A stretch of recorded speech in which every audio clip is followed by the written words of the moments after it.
ನಮಸ್ಕಾರ ವೀಕ್ಷಕರೇ, ನನ್ನ ಬಲಬದಿಯಲ್ಲಿ ನೀವು ನೋಡಬಹುದು ಏನಿದು ಈ ತರ ಮಳೆ ಬಂದಿರುವಂತ ನೀರು ಇಲ್ಲಿ ನಿಂತಿದೆ ಅಂತ ಹೇಳಿದ್ರೆ, ಇದು ಮೈಸೂರಿನ ಪ್ರತಿ ರಿಂಗ್ ರೋಡಲ್ಲೂ ಇದೇ ರೀತಿ ವ್ಯವಸ್ಥೆ ಇರೋದು.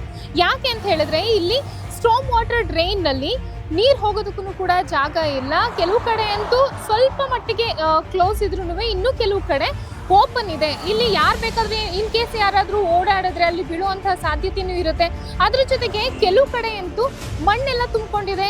ಇನ್ನು ಸರ್ವಿಸ್ ರಸ್ತೆಯಲ್ಲಿ ಕಂಡುಬರುವಂತಹ ಅಂಗಡಿ ಮುಗ್ಗಟ್ಟುಗಳಿರಬಹುದು, ಅಲ್ಲೂ ಕೂಡ ಅವರು ಏನು ಸರ್ವಿಸ್ ಸ್ಟೇಷನ್ ಇಂದ ಏನು ವಾಟರ್ ಲೀಕ್ ಆಗುತ್ತೆ, ಆ ವಾಟರ್ ಕೂಡ ಅಲ್ಲೇ ಹೋಗಿ ಸ್ಟೋರ್ ಆಗುತ್ತೆ. ಮುಂದೆ ಮೂವ್ ಆಗೋದಕ್ಕೂ ಕೂಡ ಅಲ್ಲಿ ಜಾಗ ಇಲ್ಲ.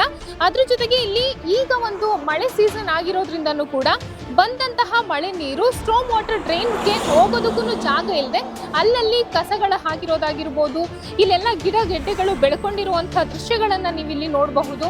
ಮೈಸೂರಿನ ರಿಂಗ್ ರಸ್ತೆಯಲ್ಲಿ ಇಂತಹ ಅವ್ಯವಸ್ಥೆ ತಾಂಡವವಾಡ್ತಾ ಇರೋದನ್ನ ನೀವು ಕಣ್ಣಾರೆ ಕಾಣಬಹುದು. ಎಸ್, ಇದ್ರ ಬಗ್ಗೆ ಮಾತನಾಡಲಿಕ್ಕೆ ಮೈಸೂರಿನ ಆಸಕ್ತರು ರಮೇಶ್ ಕಿಕ್ಕೇರಿ ಅವರು ನಮ್ಮ ಜೊತೆಗಿದ್ದಾರೆ. ಬನ್ನಿ ಅವರನ್ನ ಇಲ್ಲಿನ ಸಮಸ್ಯೆಗಳು ಇನ್ನೂ ಏನೇನೆಲ್ಲ ಇದೆ ಅನ್ನೋದನ್ನ ಕೇಳೋಣ. ಸರ್ ನಮಸ್ತೆ. ನಮಸ್ಕಾರ. ನಾನು ಪ್ರತಿ ದಿವಸ ಈ ರೋಡಲ್ಲಿ ಬೆಳಗ್ಗೆ ಸೈಕಲಿಂಗ್ ಬರ್ತೀನಿ. ಸೊ ಸೈಕಲಿಂಗ್ ಬಂದಾಗ ನೋಡಿದಾಗ ನನಗೆ ಅಯ್ಯೋ ಅನ್ಸುತ್ತೆ. ಯಾಕೆಂದರೆ ನೋಡಿ, ಲಿಂಗಾಂಬುದಿ ಕೆರೆ ಪಕ್ಕದಲ್ಲಿದೆ, ಇಲ್ಲಿ ಮೇಲ್ಗಡೆ ಇನ್ನೊಂದು ಯೂನಿವರ್ಸಿಟಿ ಪಕ್ಕ ಇರೋದೊಂದು ಕೆರೆ ಇದೆ, ಅಲ್ಲಿಗೆಲ್ಲ ಈ ಮಳೆ ನೀರು ತಲುಪಬಹುದಾಗಿತ್ತು. ಆದರೆ ದುರದೃಷ್ಟವಶಾತ್ ಮೇಲ್ಗಡೆ ಹಾಕಿರೋಂಥ ಡೆಕ್ಕು ಬೇಕಾದಷ್ಟು ಕಡೆ ಒಡೆದಾಕಿದ್ದಾರೆ. ಆಮೇಲೆ ಸ್ಲ್ಯಾಬ್ಗಳೇನಿತ್ತು, ಸ್ಲ್ಯಾಬ್ಗಳೆಲ್ಲ ಒಳಗಡೆ ಬಿದ್ದಿದೆ, ಗಿಡಗಳು ಬೆಳ್ಕೋತಾ ಇದೆ. ನೋಡಿ, ಎಲ್ಲ ನೋಡಿದ್ರು ಕೊಚ್ಚೆ ಗುಂಡಿಗಳ ಥರ ತುಂಬಿಕೊಂಡಿದೆ. ಈ ಅತ್ಯುತ್ತಮವಾದ ಮಳೆ ನೀರು ಕೆರೆ ಸೇರಬೇಕಾಗಿದ್ದು ಇವತ್ತು ಕೆರೆ ಸೇರ್ತಾ ಇಲ್ಲ. ಬಹುಶಃ ಇದರೊಳಗೆ ಹುಲಿನೋ ಕರಡಿನೋ ಚಿರತೆನೋ ಇದ್ರೂ ಹೇಳೋಕ್ಕಾಗಲ್ಲ. ಈಗ ಆ ರೀತಿ ಒಂದು ಗುಹೆಗಳಾಗಿದೆ. ನೀವು ಇಲ್ಲಿಂದ ಇನ್ನೊಂದು ಸ್ವಲ್ಪ ಮುಂದೆ ಹೋದರೆ ನೋಡ್ಬೋದು, ಅಲ್ಲಿ ಹಸು ಸಾಕ್ತಾ ಇದ್ದಾರೆ, ವರ್ಕ್ಶಾಪ್ ಇದೆ. ಆ ವರ್ಕ್ಶಾಪಿನ ಕಸ ಎಲ್ಲ ತೆಗೆದಲ್ಲಿ ಹಾಕ್ಬಿಟ್ಟು ಸ್ಟಾರ್ಮ್ ವಾಟರ್ ಡ್ರೈನ್ ಮುಚ್ಚೇ ಬಿಟ್ಟಿದ್ದಾರೆ ಅಲ್ಲಿ. ಸೊ ಸ್ಟಾರ್ಮ್ ವಾಟರ್, ಮಳೆ ನೀರಿನ ಸಂಗ್ರಹ ಆಗಬೇಕು, ಮಳೆ ನೀರು ಎಲ್ಲ ಕಡೆಗೆ ಹೋಗಬೇಕು. ನೋಡಿ, ವಾಲ್ ಟು ವಾಲ್ ಕಾರ್ಪೆಟಿಂಗ್ ಮಾಡ್ದಂಗೆ ನಾವು ಆಸ್ಫಾಲ್ಟು ಕಾಂಕ್ರೀಟು ಹಾಕಿ ಇದ್ದಂತಹ ರೋಡ್ 43.5 ಕಿಲೋಮೀಟರ್ ರೋಡು ಅಗಲ ಲೆಕ್ಕ ಹಾಕೊಂಡ್ರೆ 100 ಅಡಿಗಿಂತ ಜಾಸ್ತಿ ಇದೆ. ಇಲ್ಲಿ ಉತ್ಪತ್ತಿ ಆಗ್ತಾ ಇರೋದು ಅಥವಾ ಇಲ್ಲಿ ಬೀಳ್ತಾ ಇರೋಂಥ ಮಳೆ ನೀರು, ಶುದ್ಧವಾದ ಮಳೆ ನೀರು ಯಾವ ಥರ ಒಂದು ಒಳ್ಳೆ ಕೆರೆಗೆ ಸೇರಬೇಕಾಗಿತ್ತು. ಆ ಮಳೆ ನೀರು ನಾವು ಇವತ್ತು ಎಲ್ಲ ಕೊಚ್ಚೆ ಗುಂಡಿಗಳ ಥರ ಸೇರಿ ಆ ಬೋಗಾದಿ ಹತ್ರ ಹೋಗಿ ನೋಡಿದ್ರೆ ಗೊತ್ತಾಗುತ್ತೆ ನಿಮಗೆ, ಅಲ್ಲಿ ಸುವೇಜ್ ಲೀಕ್ ಆಗಿ ಸುವೇಜ್ ಇದರೊಳಗಡೆ ಬರ್ತಾ ಇದೆ. ಸೊ ಸುವೇಜ್ ವಾಟರ್ ಕೆರೆಗೆ ಹೋದ್ರೆ ಏನಾಗುತ್ತೆ? ಇರೋ ಮೀನು ಸಾಯುತ್ತೆ, ಅದರಲ್ಲಿ BOD ಲೆವೆಲ್ ಜಾಸ್ತಿ ಆಗುತ್ತೆ. ಅತ್ಯುತ್ತಮವಾದ ಕುಡಿಯೋ ನೀರು ಭೂಮಿಗೆ ಇಂಗ್ತಾ ಇಲ್ಲ, ನೀರು ತುಂಬ ಕಲುಷಿತ ಆಗ್ತಾ ಇದೆ. ಒಂಥರ ದುಃಖ ಆಗುತ್ತೆ. ಮೈಸೂರಿಗೆ ಒಂಥರ ಇದು ಹೆಮ್ಮೆ ಪಡಬೇಕಾಗಿದ್ದು ರಿಂಗ್ ರೋಡು. ಎಲೆಕ್ಟ್ರಿಕ್ ವೈರ್ ಹಾಕ್ತೀವಿ ಅಂತ ಗುಂಡಿ ತೋಡಿದ್ರು, ಆ ಗುಂಡಿ ತೋಡಿದ್ದು ಮುಚ್ಚಿಲ್ಲ ಇನ್ನು ಕಂಪ್ಲೀಟಾಗಿ, ಅಥವಾ ಮುಚ್ಚಿದ್ರೂ ಅಲ್ಲಿ ಬಿದ್ದಿರೋ ಕಲ್ಲೆಲ್ಲ ತೆಗೆದು ಅಲ್ಲೇ ಮೇಲೆ ಹಾಕಿದ್ದಾರೆ. ಈ ರೀತಿ ಒಂದೊಂದು. ಆಮೇಲೆ ಕನ್ಸ್ಟ್ರಕ್ಷನ್ ಡೆಬ್ರೀಸ್ ಅಂತ ನೀವು ಲೆಕ್ಕ ಹಾಕ್ಕೊಳಕ್ಕೆ ಹೋದರೆ ಕನ್ಸ್ಟ್ರಕ್ಷನ್ ಡೆಬ್ರೀಸ್ ಎಲ್ಲ ಕಡೆ. ಸರ್ವಿಸ್ ರೋಡ್, ಯಾವುದೇ ಸರ್ವಿಸ್ ನೋಡಿ ಎಲ್ಲ ಕನ್ಸ್ಟ್ರಕ್ಷನ್ ಡೆಬ್ರೀಸ್ ಬಿದ್ದಿದೆ. ಯಾವಾಗ ನೋಡಿದ್ರು ಈ ವರ್ಷದಿಂದ ತೆಗಿತೀವಿ, ಮುಂದಿನ ತಿಂಗಳಿಂದ ತೆಗಿತೀವಿ, ನಾಳೆಯಿಂದ ತೆಗಿತೀವಿ ಅಂತ ಹೇಳ್ತಾ ಇದ್ದೀರಿ ಹೊರತು ಇಡೀ ರಿಂಗ್ ರೋಡು ಒಂಥರ ಇನ್ನೊಂದು ಇದೇ ರೀತಿ ನಾವು ಮೇಂಟೈನ್ ಮಾಡಿದ್ರೆ ಇದೊಂದು ಕೊಚ್ಚೆ ಗುಂಡಿ ಆಗುತ್ತೆ ಹೊರತು ಇನ್ನೇನೂ ಇಲ್ಲ. ಇತ್ತೀಚೆಗೆ ಕೇಳಿದ್ರು ಮೈಸೂರು ಸುಂದರವಾದ ನಗರ, ಇದ್ರ ಬಗ್ಗೆ ಒಂದಷ್ಟು ಫೋಟೋ ಕಳಿಸಿ ಅಂತ. ಈ ಫೋಟೋ ಕಳಿಸಿ, ಗೊತ್ತಾಗುತ್ತೆ ಅವ್ರಿಗೆ. ಯಾಕಂದ್ರೆ ಅಧಿಕಾರಿಗಳ ಗಮನಕ್ಕೆ ಏನಾದರೂ ತಗೊಂಡ್ಬಂದಿದ್ರೆ ಹೇಗೆ? ನಾವು ಸುಮಾರು ಒಂದು 10 ಸಲ ನಾನು ವಾಟ್ಸಪ್ ಮೆಸೇಜ್ ಕಳಿಸಿದ್ವಿ, ಇವತ್ತು ಸಹ ಕಳಿಸಿದ್ದೀನಿ. ರಿಂಗ್ ರೋಡಿನ ಒಡೆಯರ್ ಯಾರು ಅಂತ ಕೇಳಿದ್ದೀನಿ, ರಿಂಗ್ ರೋಡಿಗೆ ಉತ್ತರದಾಯಿತ್ವ ಯಾರು ಅಂತ ಕೇಳಿದ್ದೀನಿ. ಬಹುಶಃ ಡೆಪ್ಟಿ ಕಮಿಷನರ್ ಇದಕ್ಕಲ್ಲ, ಮೈಸೂರು ಸಿಟಿ ಕಾರ್ಪೊರೇಷನ್ನವ್ರು ಇದಕ್ಕಲ್ಲ, ಆಮೇಲೆ ನ್ಯಾಷನಲ್ ಹೈವೇನವ್ರು ಇದಕ್ಕಲ್ಲ, ಗ್ರಾಮ ಪಂಚಾಯತಿ ಅವ್ರು ನಮ್ದಲ್ಲ, ಯಾರೂ ನಮ್ದಲ್ಲ ಅಂತ ಕೂತಿದ್ದಾರೆ ಇಲ್ಲಿ. ಸೊ ಆ ಲೆಕ್ಕದಲ್ಲಿ ಬಹುಶಃ ಇದ್ರ ಮೇಲೆ ಮನೆ ಕಟ್ಟಿದ್ರು ಗೊತ್ತಾಗಲ್ಲ ಅಂತ ಕಾಣುತ್ತೆ ಅವ್ರಿಗೆ. ಯಾರು ಸೈಟ್ ಮಾಡ್ಕೊಂಡು ಮನೆ ಕಟ್ಟಿದ್ರು ಸುಮ್ಮನೆ ಇರ್ತಾರೆ ಅಂತ ಕಾಣುತ್ತೆ. ನಂಜನಗೂಡು ರಿಂಗ್ ರೋಡ್ ಜಂಕ್ಷನಲ್ಲಿ ಹೋಗಿ ನೋಡಿ, ಲಾರಿಗಳು ನಿಂತಿದೆ, ಸಿಗ್ನಲ್ ಬಿಟ್ಟ ತಕ್ಷಣ ಓಡಾಡೋದಕ್ಕೆ ತೊಂದರೆ, ಆ ಥರ ಇದೆ.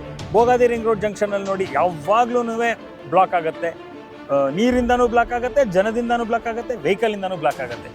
ರಿಂಗ್ ರೋಡ್ ಅಂದರೆ ಉಸಿರಾಡೋದಕ್ಕೆ ಸುಲಭವಾಗಿ, ಗಾಡಿಗಳು ಓಡಾಡೋದಕ್ಕೆ ಸುಲಭವಾಗಿ ಓಡಾಡೋದಕ್ಕೆ ಇರೋಂತಹ ಜಾಗ ಆಗಬೇಕಾಗಿತ್ತು. ಬರ್ತಾ ಬರ್ತಾ ಈ ದಿಕ್ಕಿನಲ್ಲಿ ಇದು ಹೋಗ್ತಾ ಇದೆ ಅಂದರೆ ಇನ್ನೊಂದು ಸ್ವಲ್ಪ ದಿವಸ ಹೋದ್ಮೇಲೆ ಇದು ಖಂಡಿತ ನಮಗೊಂದು ಆಕ್ಸಿಡೆಂಟ್ ಪ್ರೋನ್ ಝೋನೇ ಆಗುತ್ತೆ.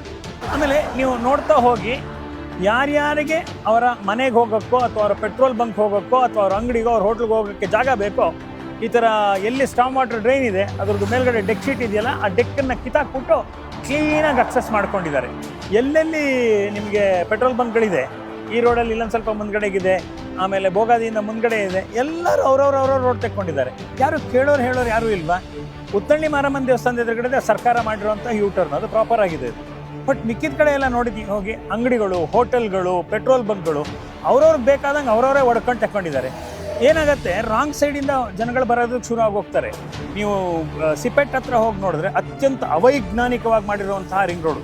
ನಾನು ಇದನ್ನು ಎ ಸಿ ಪಿ ಪರಶುರಾಮಪ್ಪನವ್ರಿಗೆ ಅವ್ರ ಗಮನಕ್ಕೆ ತಂದಿದ್ದೆ, ಫೋಟೋಸ್ ಕಳಿಸಿದ್ದೆ 1.5 ವರ್ಷದಿಂದ. ಇದುವರೆಗೂ ಏನೂ ಆ್ಯಕ್ಷನ್ ಆಗಿಲ್ಲ. ಅಲ್ಲಿ 10 ವೀಲರ್ ವೆಹಿಕಲ್ ಬಂದರೆ ಯೂ ಟರ್ನ್ ಮಾಡೋಕ್ಕಾಗಲ್ಲ. ಖೀಮಾ ಅಂತ ಜಾಗ ಅದು, ಅದೇ ವಿಕ್ರಾಂತ್ ಟೈರ್ಸ್, ನಾವು ಇವತ್ತೇನು JK ಟೈರ್ಸ್ ಅಂತ ಕರಿತೀವಿ, ಅದಕ್ಕೆ ಹೋಗೋದಕ್ಕೆ ರಸ್ತೆನೇ ಇಲ್ಲ. ಅಲ್ಲಿ ದೊಡ್ಡ ರೋಡಲ್ಲಿ ಯೂ ಟರ್ನ್ ಮಾಡ್ಕೋಬೇಕು, ಇಡೀ ರೋಡನ್ನು ಬ್ಲಾಕ್ ಮಾಡ್ಕೋಬೇಕು ಪ್ರತಿಯೊಬ್ಬರು. ಈಗ ಸಾಯಂಕಾಲದ ಹೊತ್ತು ಹೋದರೆ ಅಲ್ಲಿ ಒಂದು ಇದಿದೆ, ಗಾರ್ಮೆಂಟ್ ಫ್ಯಾಕ್ಟ್ರಿ ಇದೆ, ಗಾರ್ಮೆಂಟ್ ಫ್ಯಾಕ್ಟ್ರಿ ಬಿಡ್ತಾರೆ, ಒಂದು 5 ಬಸ್ ನಿಂತಿರುತ್ತೆ, ಎಲ್ಲರೂ ರಾಂಗ್ ಸೈಡಲ್ಲೇ ಬರಬೇಕಲ್ಲಿ. ಆ್ಯಂಡ್ ಪ್ರತಿ ದಿವಸ ಒಂದಲ್ಲ ಒಂದು ಅವಘಡ ಆಗ್ತಾ ಇರುತ್ತೆ. ಎಲ್ಲರೂ ಕಣ್ಮುಚ್ಕೊಂಡು ಕೂತಿದ್ದೀವಿ ಅಷ್ಟೇ. ಎಸ್ ವೀಕ್ಷಕರೇ, ಕೇಳಿದ್ರಲ್ಲ, ಮೈಸೂರಿನ ರಿಂಗ್ ರೋಡ್ ಜಂಕ್ಷನ್ನಲ್ಲಿ ಇಷ್ಟೆಲ್ಲ ಸಮಸ್ಯೆಗಳಿದೆ.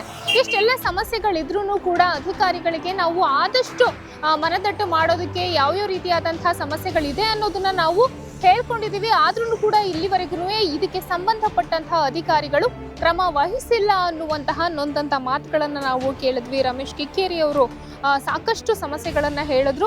ಜೊತೆಗೆ ಇಲ್ಲಿ ನನ್ನ ಹಿಂಬದಿಯಲ್ಲೂ ಕೂಡ ನೀವು ನೋಡಬಹುದು, ಏನಿಲ್ಲಿ ಸ್ಟ್ರೈನ್ ವಾಟರ್ ಡ್ರೈನ್ ಓಪನ್ ಇರುವಂಥದ್ದು, ಜೊತೆಗೆ ಇಲ್ಲಿ ಗಿಡಗಳು ಬೆಳ್ಕೊಂಡು ನಿಂತಿರೋದು, ಅದ್ರ ಜೊತೆಗೆ ಸುತ್ತಮುತ್ತ ಕರು ಸಾಕಿರೋದಿರ್ಬೋದು, ಹಸು ಸಗಣಿನೆಲ್ಲನೂ ತಗೊಂಡ್ಬಂದು ಕೂಡ ಇಲ್ಲಿ ಸ್ಟೋರ್ ಮಾಡ್ತಾ ಇದ್ದಾರೆ. ಸೊ ಅದೂ ಕೂಡ ಇಲ್ಲಿ ದೊಡ್ಡ ಸಮಸ್ಯೆ ಆಗಿದೆ. ಯಾರಂದ್ರಲ್ಲಿ ಇಲ್ಲಿ ಹೋಟೆಲ್ ಓಪನ್ ಮಾಡ್ಬೋದು ಅಥವಾ ಆ ಪೆಟ್ರೋಲ್ ಬಂಕ್ನ ಓಪನ್ ಮಾಡಬಹುದು, ಇಲ್ಲೂ ಕೂಡ ಅವರಿಗೆ ಅಗತ್ಯಕ್ಕೆ ತಕ್ಕಂತೆ ಅವ್ರು ಇಲ್ಲಿ ರೆಡಿ ಮಾಡ್ಕೋತಾ ಇದ್ದಾರೋ ಹೊರತು ಯಾವುದೇ ರೀತಿಯಾದಂತಹ ಪಬ್ಲಿಕ್ ಅವೇರ್ನೆಸ್ನ ಕ್ರಿಯೇಟ್ ಮಾಡೋದಕ್ಕಾಗಲಿ ಪಬ್ಲಿಕ್ಗೋಸ್ಕರ ಇಲ್ಲಿ ಯಾವುದೇ ರೀತಿಯಾದಂತಹ ಆಕ್ಷನ್ ಅನ್ನ ತಗೊಳ್ಳೋರು ಇಲ್ಲ ಅಂತಾನೆ ಹೇಳ್ಬೋದು. ಒಟ್ಟಾರೆಯಾಗಿ ಈ ಒಂದು ಮೈಸೂರಿನ ರಿಂಗ್ ರೋಡ್ ಜಂಕ್ಷನ್ನ ಸಮಸ್ಯೆಯನ್ನ ಇದಕ್ಕೆ ಸಂಬಂಧಪಟ್ಟಂತಹ ಅಧಿಕಾರಿಗಳು ಆಲಿಸ್ತಾರ, ಬಗೆಹರಿಸ್ತಾರ ಅನ್ನೋದನ್ನ ಕಾದಷ್ಟೇ ನೋಡಬೇಕು. ಕ್ಯಾಮ್ರಾ ಪರ್ಸನ್ ಅರ್ಜುನ್ ಜೊತೆ ಶಾಲಿನಿ ಮಂಜುನಾಥ್, ಪ್ರತಿನಿಧಿ ಡಿಜಿಟಲ್ ಮೈಸೂರು.